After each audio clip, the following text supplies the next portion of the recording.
Policy maker سے، تو ان کے لیے ایک بہت بڑا میسج ہے کہ یہ نوجوان جو ہیں یہ جو اس ایکسٹریم تک آ گئے ہیں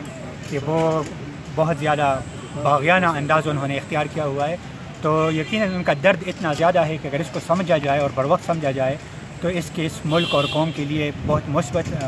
نتائج ہو سکتے ہیں۔ لیکن خدا نخواستہ اگر ان کو اسی طرح ریاست جس انداز سے لوگوں کو ٹرخاتی ہے یا جس طرح پروپیگنڈا کمپین کر کے ان کے جو وکٹمز ہوتے ہیں انہی کو جو ہے وہ مظلوموں کو ہی وہ قصوروار ٹھہرا دیتے ہیں، تو اگر یہ ایپیسوڈ انہوں نے یہاں پہ بھی کیا تو خدا نخواستہ اگر پھر بہت زیادہ دیر ہو جائے گی۔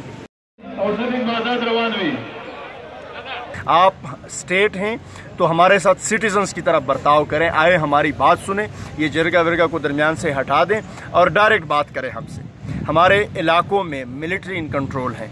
تو یہ جو باتیں ہوں گی، جو ڈائیلاگ ہوگی، جو ابھی تک شروع نہیں ہوا، تاثر یہ مل رہا ہے شاید لوگوں کو کہ مذاکرات ہو رہے ہیں، تو ایسی کوئی بات ابھی تک نہیں ہوئی۔ جو جرگہ ہوا تھا شاجی گل کے حجرے پہ، وہ صرف اس بارے میں تھا کہ کیا لائحہ عمل ہو سکتا ہے مذاکرات شروع کرنے کے بارے میں، تو ابھی تک وہ فائنل نہیں ہوا۔